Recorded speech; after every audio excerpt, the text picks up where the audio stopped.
Son las 3:20 de la mañana del 6 de abril de 1984 en Ya, la capital de Camerún. Estallan disparos en toda la ciudad.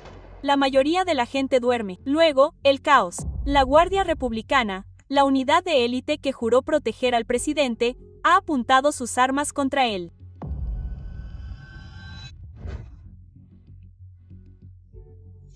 Se hacen llamar los jóvenes oficiales de Jean para la supervivencia del Estado y en cuestión de horas toman el control del aeropuerto y de la emisora de Radio Nacional. Rodean el Palacio Presidencial. Arrestan a los principales líderes militares. A las 5:43 de la mañana, una voz se quiebra en las ondas de la Radio Camerún.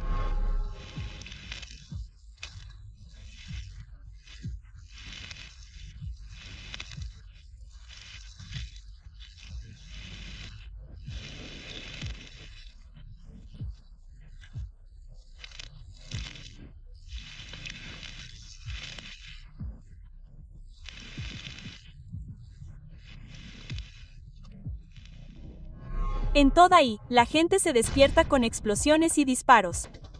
¿Realmente está pasando esto? ¿Llevan 72 horas derrocado Bella?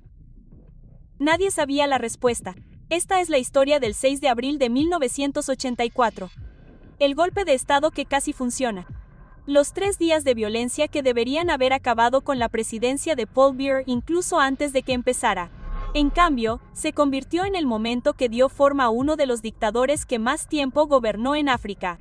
Para entender por qué los guardias presidenciales irrumpieron en su propio palacio, tenemos que retroceder 24 años. 1960, Camerún se independiza de Francia. Y durante los siguientes 22 años, un hombre gobernó con autoridad absoluta. Amadou Ahidjo. Ahidjo era un genio de la política, un musulmán del norte. Construyó Camerún desde cero. Lo controlaba todo. El partido, el ejército, el gobierno. Solo había un partido político legal, la Unión Nacional de Camerún, y la AIO era su presidente. Pero esta es la cuestión con Camerún. No es un solo país. Son muchos países forzados a unirse. El norte predominantemente musulmán, el sur predominantemente cristiano, diferentes idiomas, diferentes culturas, diferentes bases de poder. Ahidjo mantuvo unido este país imposible mediante la fuerza, la manipulación y la brutalidad. Durante 22 años, funcionó. Camerún era estable, pero a finales de la década de 1970, Ahidjo comenzó a preparar a un sucesor, alguien a quien pudiera controlar. Aquí es donde entra en escena Paul Biya. Joven, educado en Francia, católico del sur, tranquilo, obediente, a Ahidjo lo preparó con esmero. Director del Gabinete Civil del Presidente en 1967, secretario general de la Presidencia en 1968, ministro de Estado en 1970 y, en 1975, a Ahidjo lo nombró primer ministro. Durante 7 años, Biya fue el leal número 2 de Ahidjo, nunca lo desafió. Todo parecía estar bajo control. Y entonces llegó el shock. El 4 de noviembre de 1982, después de 22 años en el poder, Amadou Ahidjo anuncia de repente su dimisión. La razón oficial, problemas de salud. Pero todos los que conocían a Ahidjo no se lo creían. Este era un hombre que controlaba cada detalle, cada decisión. No se fue sin más. Quizás Ahidjo nunca tuvo la intención de irse. Según la Constitución, el primer ministro se convierte en presidente. El 6 de noviembre de 1982, Paul Biya juró como segundo presidente de Camerún. Las fotos muestran a Ahidjo sonriendo, estrechando la mano de Biya. La transición parece pacífica, fluida y constitucional. Pero aquí está la cuestión. Ahidjo no renunció al poder. En realidad, no. Siguió siendo presidente de la Unión Nacional de Camerún, el único partido legal. Mantuvo a sus aliados en el ejército, en los servicios de inteligencia y en los ministerios. Así que ahora Camerún tiene 2 centros de poder. Biya, el presidente constitucional. Ahidjo, el presidente del partido, y solo uno puede gobernar de verdad. Y recuerden a Joe, del norte, musulmán. Biya, del sur, era cristiano. Esto era un polvorín a punto de estallar. En 1983, las marcas se desprendieron. Bella y Aich se enzarzaron en una lucha de poder muy pública y peligrosa. Aich creía que el partido debía determinar la política. Bella sería su títere. Pero Bella dijo que no. La Constitución le daba a él, el presidente, la autoridad para determinar la política, no al partido. Julio de 1983, Aio abandona Camerún y se exilia en Francia. Oficialmente, es para recibir tratamiento médico. Pero luego comienza a dar entrevistas criticando las políticas de Bella, llamándolo incompetente y paranoico. Esto era la guerra. El 22 de agosto de 1983, Bella aparece en la televisión nacional con un anuncio impactante. Acusa a Ayu de planear un golpe de Estado. Según la vía, los servicios de inteligencia descubrieron un complot para asesinarlo durante la final de la Copa de Camerún, un importante partido de fútbol. Se suponía que un francotirador de la Guardia Presidencial le dispararía mientras todos estaban distraídos con el partido. ¿Quién estaba detrás? Aijo. Inmediatamente, Bella despide a 2 de los leales a Aijo. El primer ministro Bello Buba Magari y el ministro de las Fuerzas Armadas Mano Abdullah eran norteños y ambos habían abandonado Francia. Aijo contraatacó acusando a Bella de inventar el complot del golpe para justificar una purga. Dijo que Bella estaba destruyendo todo lo que había construido. Septiembre de 1983, Bella fue elegido presidente del partido. Joe estaba fuera. Su poder institucional se estaba desvaneciendo. Pero aún tenía un activo importante, el ejército. La Guardia Republicana, una unidad de élite creada por Ajo, los soldados mejor entrenados de Camerún. Pero esto era lo que los hacía peligrosos. Fueron reclutados principalmente del norte, de la base étnica de Ajo. Estos hombres son leales a Ajo personalmente, conocía a sus familias. Le entregaron sus carreras. Ahora protegen a un presidente en el que no confían. Entonces, la pregunta era ¿a qué presidente sirvieron realmente? Enero de 1984, Bella. Es el único candidato que gana el 99.98% de los votos. Febrero de 1984.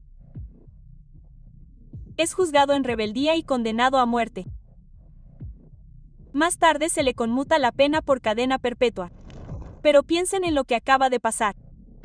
El primer presidente de Camerún es ahora un delincuente convicto al que le han quitado la ciudadanía, un hombre buscado. El norte está furioso. A finales de marzo de 1984, los servicios de inteligencia de Bella empiezan a enterarse de cosas. Comunicaciones codificadas, reuniones inusuales entre oficiales de la Guardia Republicana, rumores de un plan.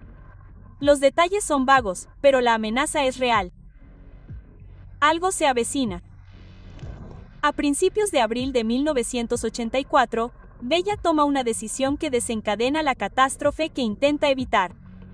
Ordena que todos los miembros de la Guardia Republicana del Norte sean trasladados fuera de Yaoundé. Para los oficiales, es el insulto final, la prueba de que Bey no confía en ellos, de que sus años de servicio no significan nada, de que están siendo purgados por su origen étnico y su lealtad a la AIO.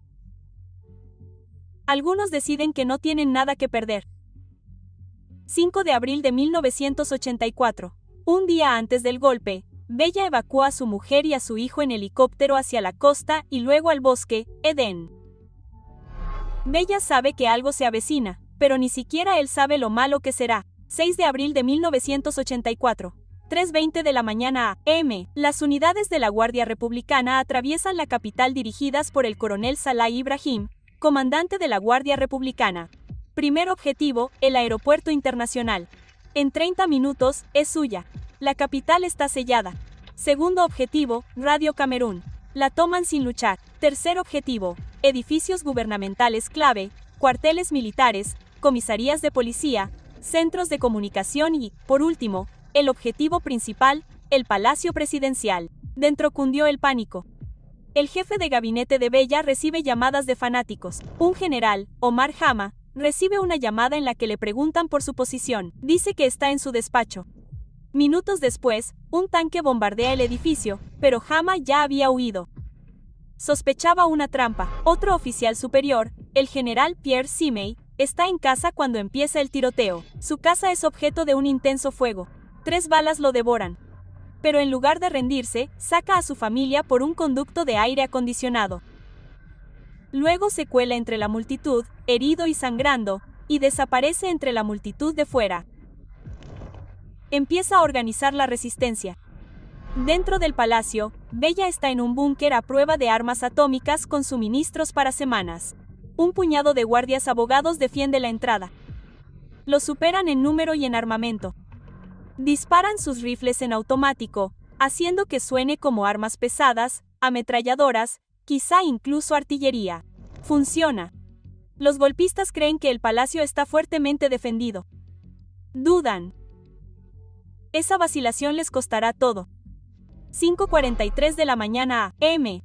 Los golpistas transmiten su mensaje por radio a Camerún.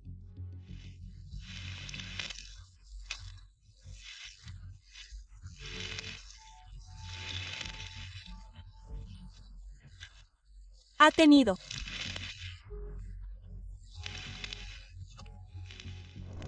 éxito el Papa. ¿Ha muerto Bella? ¿Es este el final de su presidencia después de solo 18 meses? Pero esto es lo que no saben. Esa transmisión nunca salió de Uganda. Un técnico desvió la señal. El resto de Camerún no escuchó nada. Los comandantes militares leales de todo el país pueden organizar un contraataque de movilización. Los cómplices cometieron 3 errores de cálculo cruciales. Asumieron que todo el ejército se uniría al golpe una vez que comenzara. No lo hicieron. Asumieron que la fuerza aérea se mantendría neutral. No lo hicieron. Asumieron que la velocidad ganaría, tomaría la capital en horas, capturaría o mataría a Bella y presentaría al país un nuevo gobierno. Pero Bella sobrevivió a esas primeras horas cruciales en su búnker a prueba de armas atómicas. Y eso dio tiempo a las fuerzas leales para reaccionar. En Douala, a 200 kilómetros de distancia, las unidades leales se movilizan. Camiones, vehículos blindados, artillería. Empiezan a avanzar hacia Yaoundé. El general Sinuai, herido pero vivo, toma el mando. Durante 3 días, Yaoundé se transforma en una zona de conflicto. Calle por calle, manzana por manzana, ametralladoras pesadas, motores, tanques en las calles. Fuego de artillería en una capital de más de 500,000 de habitantes. Civiles atrapados en sus casas. Sin comida, sin agua, sin electricidad. El sonido de los disparos y las explosiones las 24 horas del día. Los hospitales están desbordados. Los médicos trabajan sin electricidad mientras las balas impactan en las paredes. 7 de abril, a última hora de la tarde. Las fuerzas de Simón lanzan el asalto final. Retoman el aeropuerto, la emisora de radio, el depósito de municiones. Al anochecer, todo ha terminado. Pia sale de su búnker. Exhausto pero vivo. Aparece en televisión, ahora de nuevo bajo control del gobierno. Su voz es firme. Cameruneses. Camerún ha vuelto a atravesar un periodo delicado de su historia. Elementos de la Guardia Republicana intentaron tomar el poder por la violencia. Las unidades regulares de nuestro ejército se mantuvieron fieles a las instituciones y lideraron la lucha con método y determinación. Lograron una victoria completa. Pero el humo sigue elevándose sobre Yaoundé. Los cadáveres siguen tirados en las calles. La victoria es completa. Pero lo que vino después fue brutal. Cifra oficial de muertos del gobierno. 71 muertos según la estimación oficial. Más de 1000 personas asesinadas. Soldados, civiles, hombres, mujeres y niños. Más de 1000 personas fueron arrestadas. La mayoría norteños. Al menos 35 personas fueron condenadas a muerte y ejecutadas en cuestión de días. Con Ibrahim Salai, el comandante de la Guardia Republicana, el hombre que supuestamente lideró el golpe, fue ejecutado. Pero aquí es donde se complica la cosa. Los golpistas afirman que Ibrahim Sal ni siquiera formó parte de la planificación. Lo habían retenido en su casa durante el golpe porque no confiaban en él. Pensaban que podría traicionarlos o cambiar de bando. Entonces, ¿quién dirigió realmente el golpe? Amadou Ajo, todavía exiliado en Francia, fue acusado de ser el autor intelectual de todo el complot. Fue declarado culpable de nuevo en rebeldía y condenado de nuevo a muerte. Durante el golpe, una emisora de radio francesa le llamó para preguntarle qué pensaba sobre lo que estaba ocurriendo en Yaoundé. Y yo solo dije que si son mi gente triunfarán. Esa frase le dio a Bella toda la justificación que necesitaba. Pruebas en el relato del gobierno de que AI fue el autor intelectual del complot. La respuesta de Bella fue sistemática y despiadada. La Guardia Republicana se disolvió por completo. El ejército se reestructuró de arriba a abajo. Los norteños se retiraron, fueron trasladados o arrestados. Los sureños fueron ascendidos a puestos clave. Se convirtió en uno de los hombres más poderosos de Camerún.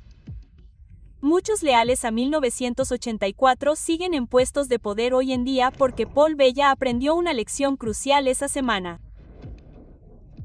La lealtad lo es todo y la traición nunca se olvida. El propio gobierno se disolvió. Todos los sospechosos de simpatías hacia el norte o de lealtad a Aijo desaparecieron. Bella sobrevivió al golpe y luego lo utilizó para consolidar el poder absoluto. Las fotos de Ayiyu desaparecieron de los edificios públicos. Su nombre fue borrado del himno del partido. Aijo nunca regresó a Camerún. Murió en el exilio en Sagal en 1989. Su cuerpo permaneció allí. Cuando se le preguntó sobre su regreso a casa, Bella dijo que era un asunto familiar. El padre fundador de Camerún permanece en el exilio incluso después de muerto. En 1985, Bella disolvió la Unión Nacional de Camerún y creó un nuevo partido. El Movimiento Democrático Popular de Camerún, misma estructura, mismo sistema de partido único, solo un nuevo nombre y un nuevo líder con el control total. En las elecciones de 1988, Bella se presentó como el único candidato que ganó. Elecciones multipartidistas de 1992. Bella ganó con un 39.9%. No se requirió segunda vuelta. Bella volvió a ganar. El patrón estaba establecido. Elecciones cada pocos años. Siempre ganadas por Bella. Siempre manchadas por acusaciones de fraude. Cuando la Constitución impuso límites de mandato en 1996, Bella los eliminó en 2008. Paul Bella ahora podría ser presidente vitalicio. Pero hay otra versión de esta historia, una más complicada, y proviene de un hombre llamado Grandi Umbara. Verás, el capitán Girandi Umbara era un joven oficial que fue uno de los conspiradores del golpe. Cuando fracasó, escapó a Burkina. Su mejor amigo de la escuela militar, Bla 1 Compare, acababa de ayudar a Thomas Sankara a tomar el poder. Durante 30 años, Umbara vivió en el exilio, se doctoró, se convirtió en un académico, un símbolo viviente de la resistencia. En 2009, Umbara finalmente habló públicamente sobre lo que realmente sucedió en abril de 1984, y su historia desafió todo lo que el gobierno de Camerún había afirmado. Según Umbara, el golpe no tenía como objetivo devolver al poder a la AIO. Los verdaderos conspiradores eran jóvenes revolucionarios de izquierda que se reunían en células secretas desde 1975, mucho antes de la escisión de Aobia. Querían remodelar Camerún por completo, luchar contra la corrupción. ¿Muchos de ellos eran del norte? Sí, porque la Guardia Republicana reclutaba norteños, pero Umbara insistió en que no se trataba de una cuestión étnica y, desde luego, no se trataba de restaurar la AIO. Los altos mandos, como el coronel Ibrahim Salai, ni siquiera formaban parte de la planificación. Los jóvenes revolucionarios los retuvieron en sus casas durante el golpe porque no confiaban en ellos. Los verdaderos líderes eran oficiales subalternos, capitanes, tenientes, idealistas que creían que podían salvar a Camerún de la dictadura. Quizá ambas cosas sean parcialmente ciertas. La narrativa de la cerveza respaldó la narrativa del movimiento revolucionario del complot del norte de los oficiales jóvenes. Quizá ambas sean parcialmente ciertas. Quizá ninguna de las dos sea completa. Lo que sabemos con certeza es que la cita de Aijo le dio a Bella la excusa perfecta para pintarlo como un complot étnico y pro-Aijo que justificaba las ejecuciones, la purga y la consolidación del poder. Durante décadas, Umbara permaneció en Burkina Faso, una pesadilla para el gobierno de Bella. Le ofrecieron dinero, un puesto en el gabinete, amnistía, cualquier cosa para que volviera a casa y se rindiera. Él lo rechazó todo. No podían matarlo en Burkina Faso. Thomas Sankara y más tarde Bla 1 Compare lo protegieron. Pero observaron, esperaron. En 2012, Imbara contactó con un traficante de armas llamado Georges Starkman. Dijo que tenía 2.000 hombres listos para derrocar a Bella. Lo que Imbara no sabía es que Starkman estaba grabando todo y luego envió esas grabaciones a los servicios de inteligencia de Camerún. Decidieron eliminarlo. El 25 de enero de 2013, Imbara abordó un avión privado en Bongari. Pensó que volaba a Rusia para reunirse con un proveedor de armas. Nunca lo logró. En algún lugar de Europa, lo dejaron inconsciente. El avión cambió de rumbo y aterrizó en Camerún. Barra fue entregado al Servicio de Inteligencia de Camerún. Nunca más se supo de él. No hubo juicio. Las organizaciones internacionales exigieron respuestas. El gobierno de Camerún nunca respondió. Hasta el día de hoy, nadie sabe exactamente qué le ocurrió a Girandi Imbara. Su cuerpo nunca fue encontrado. Oficialmente, simplemente desapareció el 25 de enero de 2013. Pero el mensaje ahora era alto y claro. El pobre Bella nunca olvida y nunca perdona. Casi 30 años después del golpe de Estado de 1984, Bella seguía persiguiendo a los hombres que intentaron derrocarlo. El golpe de Estado ocurrió en 1984.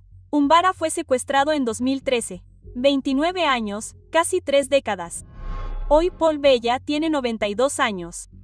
Lleva 42 años como presidente. Ahora estamos en octubre de 2025, con nuevas elecciones, su octavo mandato. Si gana y cumple el mandato completo, tendrá 99 años y será presidente durante 49 años. La oposición está dividida y débil. Bella lo controla todo. Basándonos en la historia, sabemos lo que pasará. Gana Beer, la oposición clama fraude. Los observadores internacionales notan irregularidades y nada cambia. El sistema del 6 de abril de 1984 sigue vigente. Divisiones aténicas, el poder en manos de un solo hombre, un ejército diseñado para prevenir golpes de Estado, no para defender el país. El golpe de Estado le dio a Bella la excusa que necesitaba para construir un Estado donde la lealtad hacia él lo es todo, y funcionó. Durante 42 años, funcionó. Pero ¿qué pasará cuando Bella muera? Porque morirá. Quizás este año, quizás dentro de 5 años, pero sucederá. Y cuando lo haga, Camerún se enfrentará a una crisis. No hay un sucesor claro, ningún plan de transición, ninguna institución lo suficientemente fuerte como para una transferencia pacífica del poder. Pasaron 42 años asegurándose de que nadie más pudiera acumular suficiente poder para reemplazarlo, lo que significa que nadie tiene suficiente poder para reemplazarlo. Miren a su alrededor en los últimos años, golpes de Estado en África Occidental y Central, Malí, Burkina Faso, Níger, Guinea, Gabón, jóvenes oficiales militares derrocando a viejos líderes y, en muchos casos, la gente lo celebró. ¿Podría suceder en Camerún? Lo aprendido de 1984 está obsesionado con prevenir otro golpe de Estado. El ejército se reorganiza constantemente. Los comandantes rotan. Nadie permanece demasiado tiempo en un puesto. Equilibrio étnico. Diferentes unidades vigilándose entre sí. Un sistema diseñado para prevenir golpes de Estado, pero también para crear inestabilidad. En junio de 2025, unos videos virales afirmaban que Bella había sido derrocado. Noticieros de aspecto profesional, celebraciones, eran falsos, generados por IA. Pero millones de personas los vieron y querían que fueran ciertos. Eso nos dice algo sobre Camerún en 2025, sobre lo desesperada que está la gente por un cambio. Entonces, ¿qué pasó realmente el 6 de abril de 1984? ¿Fue la venganza de Aït? ¿Una guerra étnica? ¿Jóvenes revolucionarios que intentaban salvar su país? Nunca sabemos la verdad. Pero sí sabemos que estuvieron cerca. Muy cerca. Pero Bella sobrevivió. Y utilizó esos 3 días para construir un sistema que duró 42 años. Un sistema en el que la lealtad hacia él lo es todo. Si el golpe hubiera tenido éxito, Camerún sería hoy un país diferente. Quizás más democrático, más dividido, quizás destruido por la guerra civil. Los golpistas pensaron que estaban salvando a Camerún. En cambio, crearon exactamente lo que estaban tratando de prevenir: Un presidente que nunca se iría.